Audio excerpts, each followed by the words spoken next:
ask you to do something. Think about the best lesson you've ever sat through as a student.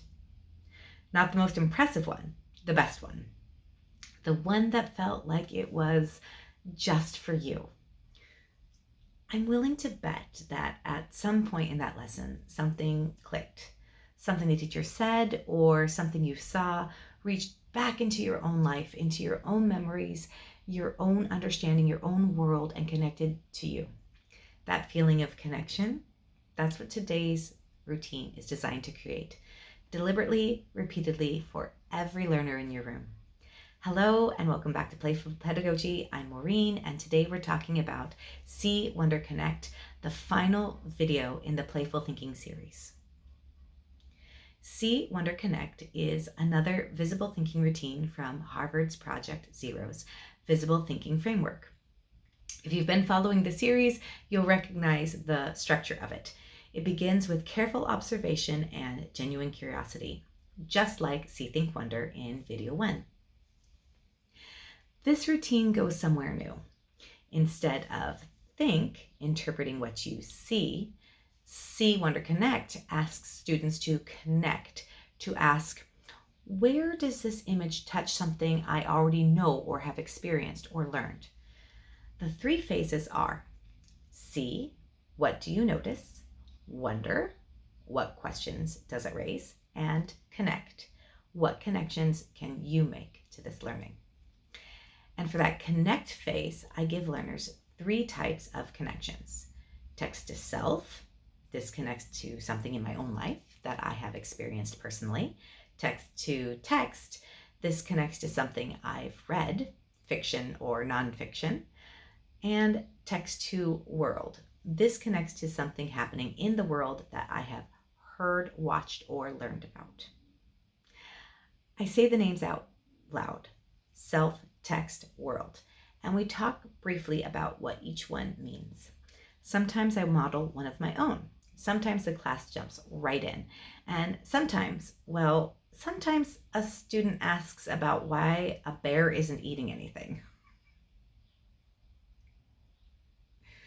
We were mid-unit, Earth's place in the universe, in science class. I wanted a provocation, something to pull students into the big ideas before we went further. So I put an image up on the board, a biosphere, trees, roots, a pond, fish, birds, sky, a deer, a bear, a fox, the sun, the clouds, the whole interconnected image.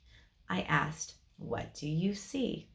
They noticed everything, the layers of earth beneath the roots, the water.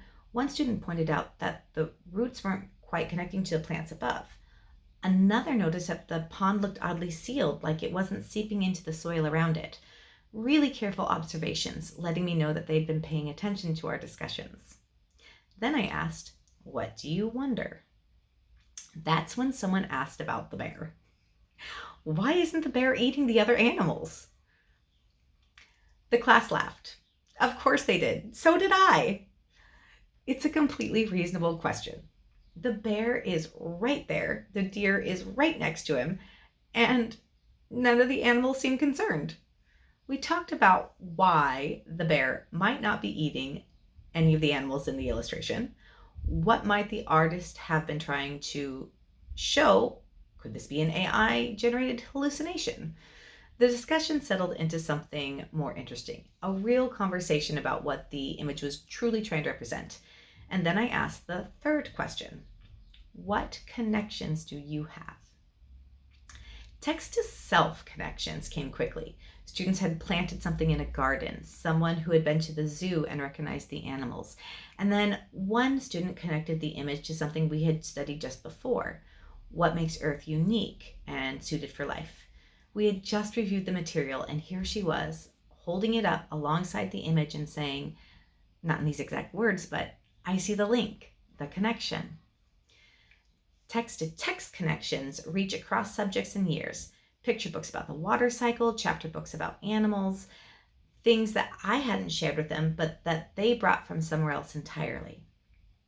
And text to world. This one landed quietly. Several students had only ever seen a forest in movies. Some had only ever seen those animals on the screen. One scientist connected the image to biologists who studied ecosystems in different places, a small recognition that the world in the picture represented something real and that real people work to understand it. So, what is See, Think, Wonder, Connect actually doing? A few things at once. It activates prior knowledge for new learning to attach to. When students connect what they see with what they already know, new information sticks better. This routine makes that existing knowledge visible before learners can build on it. It also validates the whole learner. Asking for a text-to-self connection says, your learning, your experiences, your understanding matters. Your garden, your zoo visit, your memory of what you read, these are foundations for learning. As a teacher, this framework reveals what I didn't know students already know, which saves me time and energy by avoiding reteaching students what they already understand or allowing me to target just the students that need additional support. For those of you teaching languages or using comprehensible input, this routine does something helpful. The sentence frames, this connects to my life because, this reminds me of something I've read, this connects to the world because, they're useful communicative structures. Here the language is in service to real thought and connection. The icons do real work too. A student who is still building vocabulary can point to the person icon and say one word, garden. And I know what kind of connection they're making and I can reframe it for the class. Jane has a self-connection to her garden. It's a language lesson wrapped inside a thinking routine. And the bear question, that laughter and the genuine discussion that follows is Krashen's low affective filter doing its work. Guard down, curiosity up, connections flowing. I find this VTR inherently playful.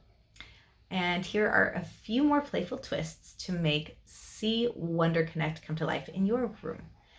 1. Connection bingo. Before the image goes up, give students a bingo card with different connection types all mixed up. As connections are shared aloud, students mark their cards. The goal is to listen carefully enough to categorize what they hear. Active listening as a thinking skill. And it's fun. If a student gets a bingo, they have to share the connections that their peers made, which does double duty as a listening exercise and building classroom community. Bonus points if they can connect their peers' connections to their own learning. 2. The connection web. Find an interesting and stimulating image, then map connections visually on the board as students share, using different colored markers for each type of connection. That way the pattern becomes visible as it builds. Then step back and ask, which type has the most connections? Which has the fewest? Is there a connection up there that surprised you? Can any two connections on the board be linked to each other as well as the image? This stimulates some interesting discussions. 3. Mystery connections. Share a bit of a connection without revealing its type. When I see this, I think of that time I found myself between a mama bear and her cubs. Watch their faces. Ask students to guess the type of connection before you reveal it. Let them debate a little bit. Is that a self connection? Did that really happen? Could it be a text connection if she is imagining herself as the main character in a book? Could it be a world connection if she were describing a film she was watching? The debate is the point. Then invite them to share their own mystery connections with the class to categorize. This works especially well with a shared text or a lesson where students have the same background knowledge because the connections can be wonderfully specific and the wrong guesses can be wonderfully creative and it can be a bit competitive, which can be fun. 4. Connection swap. Students write one connection on a sticky note, no label, no categories, and then they swap with a partner who has to identify the type and figure out the reasoning. Then they swap again with a different partner. Does the second partner agree with the first? Does the connection change type depending on who's reading it? Sometimes the same connection could be self or world depending on the learner's experience. 5. The unexpected connection. Challenge students to find the most unexpected connection, the one that takes the most steps to explain, which makes us go, wait, how did you get there? Give them 2 minutes to build their chain before you change, and then go around the room. Whoever has the most interesting links in their chain goes first. The longer and more winding, the more thinking is happening. Celebrate the most interesting one. Write the winning chain on the board so the whole class can follow the logic or beautiful illogic of how one mind got from this image to that one time they caught the world's largest minnow. Now it's your turn to try. Find an image connected to something your class is exploring, something with layers, something that might touch different students in different ways. Put it on the board and ask what learners see.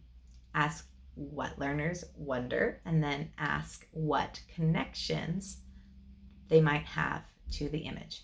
Display the 3 icons, self, text, and world, and give students a moment of quiet before anyone speaks.